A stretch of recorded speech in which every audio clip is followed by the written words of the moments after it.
Mayan Buntag, and welcome to another exciting episode of my Filipino venture. I'm Mike, your American tour guide, and Yna, of course, is in the Philippines. But for how much longer, you might ask? If you're a regular to the channel, you know that we got our K1 visa approved when I was in Manila, and everything is a go. Is she here yet? No, but that's what we're going to talk about in this episode. So I've been back for about a week, and it takes this, and this is just a warning. This is a tip from your old Uncle Mike. For me anyway, at my age, 54 years old, and in relatively okay health, it takes me about a week to get back into my schedule. That jet lag is a MFer. Let me tell you. When I first get to the Philippines, I get 2 to 4 hours of sleep the first few days. Maybe 4 or 5 hours, and then 6 hours, and it takes about 5 or 6 days before I'm sleeping 8 hours a night when I'm there, because your routine is completely 12 hours difference. So of course, coming back, it's the same thing. I'll be sleepy in the middle of the day, and I'll take a nap. And this is a couple hour nap in the daytime. I go to bed at 10 o'clock, 11 o'clock at night. I can't sleep. I'm up to 4 in the morning, and if I do, I get a couple hours of sleep. And it just takes me a while to get back onto my schedule. So this is just a warning for you. Be prepared. You're going to give yourself a good 3 or 4 days when you come back. So if you have to be on work on Monday, try to come back on a Wednesday, because you're going to need the weekend plus a couple days just to get your head wrapped. That's just me. Maybe some people handle it better. I do not handle it well. This is my 5th trip over there, and it's starting to get a little old. Not the Philippines. I love the Philippines. Just that whole traveling thing. So either, at this point, I'm like, either move there and stay there, or, I know people go there for months at a time. That would be ideal. But just going over for 3 weeks at a time and coming back, it's a strain on you. And living out of out of hotels, it would be nice to rent an apartment and stay there in the same apartment for 3 months. That would be a good trip.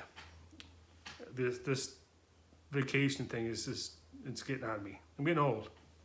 So, when I left, let's do our hydroponics minute, because it's our favorite thing to do. When I left, there was the little seedlings of the lettuces and the broccoli and stuff. I left. I set some of them outside and some of them inside. The inside ones were hydroponics. The outside ones were in soil. And I was gone for a month, and I came back, and this is what it looked like. So let's take a peek at that now. Back in the States after my Filipino vacation. And look at the size of these. And they are broccoli, because look. Broccoli. It's growing. That one's got some broccoli. Oh, there's some broccoli started down here. Any broccoli? No broccoli there yet. Any broccoli here? Look, yep, broccoli. These are some sunflowers. And in here too is some of that butter crunch lettuce. And this makeshift thing I did because I was kind of in a rush. I just put it in soil and set it out here, but that's growing pretty good. So these ones here are doing good. The center one's not so well. But let's compare this to the hydroponics I left before I left. And it's much bigger.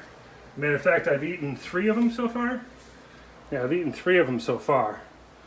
So the hydroponics is definitely the winner. Let's take a look at the roots here. Yep, roots are looking good. So for lettuce, the hydroponic is kicking butt. So I'm quite happy. And I'm quite happy that I'll have broccoli soon. So we're going to take this experiment to the next level pretty soon. When Yna gets here, we're going to build some more of these and see what kind of gardens we can grow. So it worked pretty good, and I'm convinced that for lettuce anyway, the hydroponic is superior. So it'd be nice to set up 3 or 4 more of those units. I'm so happy that the broccoli is blooming. Broccoli does take a long time to grow. I'm so used to lettuce, you can harvest it in a month. Broccoli takes quite a bit longer. So I'm learning. I don't have a green thumb. This is all just experiments. So what is going on now? Where's Yna at? What is the deal? They mailed her visa to her home. in Hinobaan, and we were in Manila. So we were thinking about getting over to Hinobaan, pick it up, and her coming back with me. But for one, I did not book a ticket for her until after I wasn't going to book any tickets until we found out how the interview went. So there's no way I could have really guaranteed that I could, we could get seats next together, even if the flight was not sold out, to fly her back. Two, to get to Hinobaan is kind of a pain. You'd have to probably fly from Manila to Bacolod, and that's probably a 6 or 7 or maybe even an 8-hour bus ride down to Hinobaan, get her passport, probably stay the night there, say goodbye to her family, and either have to go back to Dumaguete or Bacolod to fly back. It's just money and time and travel, and we just didn't have the time to do it. Plus, her brother was he works overseas, and he was in town. She wanted to say goodbye to him.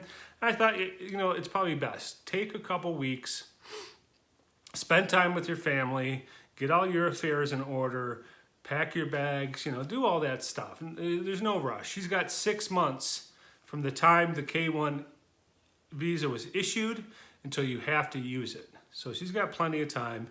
It's taken a year. What's a couple more weeks? Even though she really wanted to fly with me, what can you do? So, so when I left, her visa was stuck in Bacolod because they emailed her saying that it was undeliverable. They couldn't deliver it to her address because for some reason the U.S. Embassy sent it to Go, which is a delivery service, and it went to Bacolod. Well, that's in... They don't have... I don't know, it's crazy. They didn't have a delivery service to Hinobaan. She's in Negros Occidental, and so is Bacolod, which is the upper part, or the western part, I guess, of Negros. And down like where Dumaguete is, that's Negro Occidental, or Oriental. So she says, well, they should have just sent it to Bayowan, and she could have picked it up. But that's Oriental, and they sent it to Occidental because she lives just... it's kind of confusing. So I had to buy her a ticket from Manila to go to Bacolod to pick up her visa at the to-go office, and it was the very last day before they sent it back. So we called them and said, don't send it back, she'll be there. Because they marked it as undeliverable, and then we're going to return it to the sender, which was back to Manila. I said, don't do that. Whatever you do, don't do that. So she flew in there, went and picked it up. She had to take a bus ride all the way back to Hinobaan. So she's back in Hinobaan. She's getting her stuff together. I bought her a ticket. What is the deal with that? One-way ticket. I know I didn't buy it a month in advance. I only had 2 weeks ahead of time to buy it. So I knew I would pay a little bit higher price.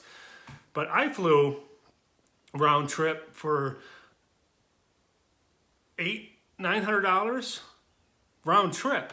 Well, to get her one way was $980. Man, that's one way. I went round trip for less than that. So they kind of screw you on one way. So it's always better to fly round trip when you can. Hold on, I got to pop up here. What's this say? So anyway, that's where we stand now. So June... Oh, there's one other thing too. Why she didn't fly with me. I'm sorry to back up to this at this point. Is you have to take a CFO class to get a stamp in your passport before they let you leave the country on a K1 visa. It's kind of like a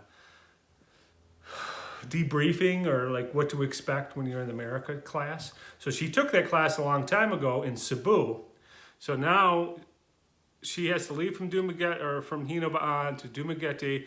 Dumaguete, she's gonna either take a bus or fly to Cebu a couple days before her flight. Then she has to go to the CFO place. She took the class and she has to show them her passport. Then they'll stamp it with the CFO stamp, and then everything's done. Then she can leave. So she'll be leaving from there. And she's flying right into Detroit, and I'll pick her up in Detroit. She flies from Cebu to South Korea. She's got a couple hour layover in South Korea. And then from South Korea, direct to Detroit Metro. So the first place she lands in the United States will be in Detroit, so I can be there waiting for her. Other places will land like in other cities first, And I didn't want her going through customs and all that visa stuff in another city. So I just wanted to do it right here in Detroit. So that's where we stand. We're gonna go over like the whole visa process and a lot of other stuff in the upcoming videos. I just want to give you an update that I'm back in the States and Yna's on her way. And I was just gonna keep it. That'll wrap this one up for now. So as always, subscribe if you haven't subscribed, like and comment and all that stuff. You know the drill. You've watched enough YouTube videos. And here comes this stuff. Here's some other videos. So stay cool. Stay cool. Stay classy. Love you. Bye.